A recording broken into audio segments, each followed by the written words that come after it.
Donc aujourd'hui je vais vous présenter le digivrage automatique en logique câblée, donc sans régulateur et automate. Alors comment est-ce que l'on peut faire un digivrage?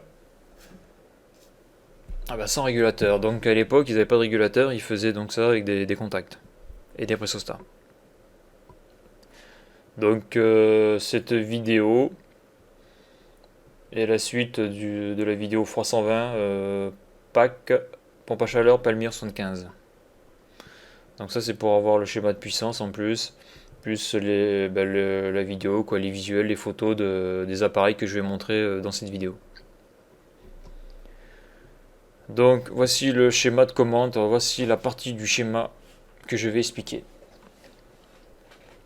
Donc ici on a l'alimentation électrique qui arrive en amont de Q2. Donc Q2 c'est un disjoncteur, phase neutre classique. Donc je ferme Q2. Q2 est passant, le courant arrive jusqu'en S1. Donc S1 c'est un commutateur, donc un bouton tournant. Je tourne le bouton S1 sur ON. Donc le courant passe, la pompe à chaleur est alimentée. Donc là on a le voyant de mise sous tension qui est allumé. Le courant passe par le pressostat HP, donc avec un bouton rarement manuel.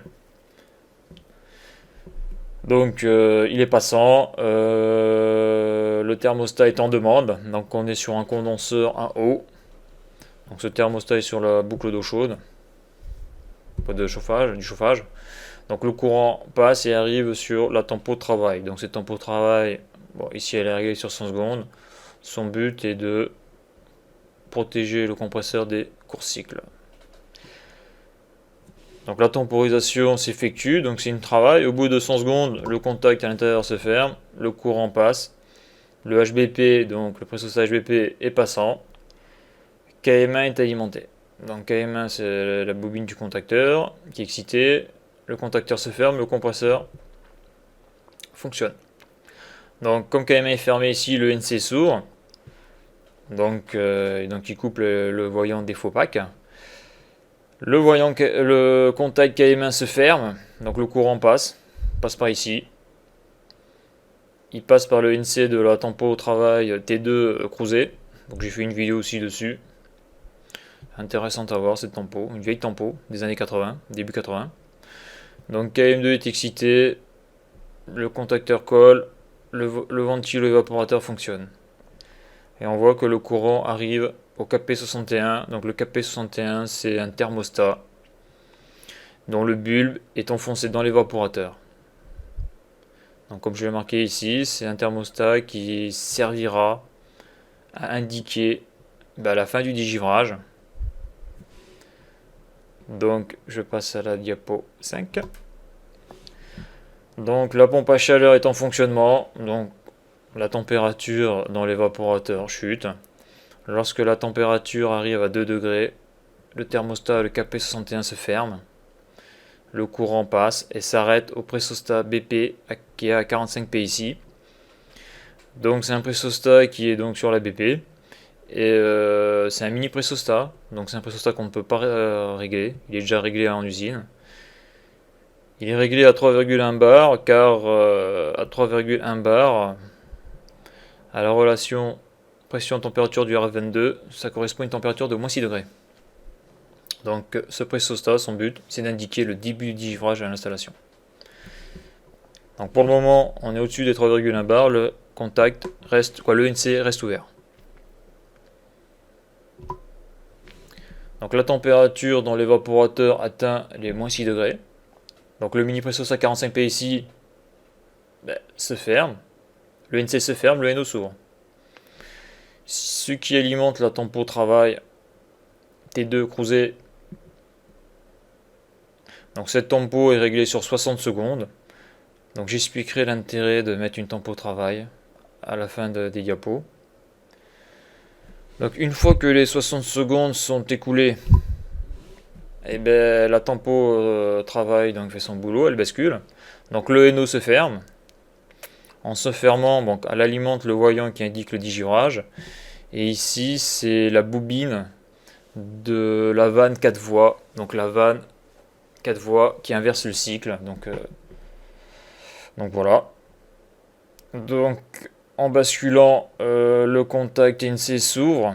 Donc en s'ouvrant, ça coupe le ventilo-évaporateur. Et le contact INSEE de KM2 ici se ferme. Donc le digirage est en train de s'effectuer. Donc le digirage, c'est quoi? On injecte les gaz chauds du refoulement, donc du compresseur, dans l'évaporateur. Ce qui permet de digivrer très très vite l'évaporateur. Donc la diapo 8, la température dans l'évaporateur monte et la pression devient supérieure à 3 bars. Donc comme on envoie des gaz chauds dans l'évaporateur, obligatoirement la pression monte tout de suite, quoi. On était à 3,1 bar, moins 6 degrés, donc là on est peut-être à 4 bars. Donc la pression monte, la température monte.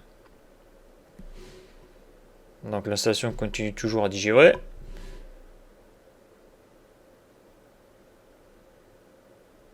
Donc la température atteint les 2 degrés dans l'évaporateur. Le KP61, donc le thermostat, lorsque au bulbe la température de 2 degrés est atteinte, le contact NO s'ouvre. Alors lorsque le contact NO s'ouvre, on constate que le tempo de travail croisé n'est plus alimenté, ce qui fait basculer les contacts de T2. Donc le NO il s'ouvre, ce qui coupe la bobine de la 24 voies, donc elle revient à sa position initiale, c'est-à-dire en cycle chaud. Le cycle digérage est terminé, le voyant s'éteint, et le contacteur KM2 donc du ventilo-évaporateur est activé, donc les ventilateurs refonctionnent, le ventilateur de l'évaporateur refonctionne, et le contact INSEE KM2 s'ouvre. Donc c'est la fin du digivrage. Alors, une petite subtilité, donc diapo 10.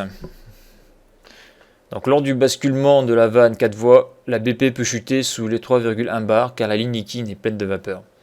Donc lorsqu'on est en inversion de cycle, en mode digivrage, la ligne liquide n'est plus liquide. Elle peut contenir du liquide, mais elle est surtout essentiellement composée de vapeur, ce qui fait que le détendeur alimente très très mal l'évaporateur, ce qui a pour conséquence de faire chuter fortement la BP, car le compresseur lui tourne toujours à la même vitesse, quoi. Il aspire toujours le même volume. Donc voilà, donc ce qui fait que la BP chute, et donc lorsqu'elle chute, le contact NC va se refermer. Bon, il faut savoir aussi que le contact donc du KP61, donc dès que la machine va se mettre en marche, les 2 degrés de l'évaporateur vont vite être atteints. Donc pour pas relancer un cycle de digivrage, donc comme c'est quelque chose de transitoire, c'est un régime transitoire, parce que la ligne liquide, bon, si elle est vapeur, elle ne va pas le rester longtemps, elle va assez vite revenir 100% liquide. Donc c'est pour ça qu'il y a cette temporisation-là. Cette temporisation-là, de 60 secondes, empêche de refaire basculer la 24 voies, et de relancer un digivrage. Donc ce phénomène est transitoire. Donc voilà à quoi sert la temporisation de travail, elle évite de relancer un cycle de digivrage. Donc une fois que la ligne liquide est 100% liquide, la BP remonte jusqu'au prochain digivrage. Donc la BP remonte, le contact INSEE s'ouvre, donc la tempo de travail n'est plus alimenté. Bon, lui il reste toujours fermé parce que bon, il fait moins de 2 degrés dans l'évaporateur.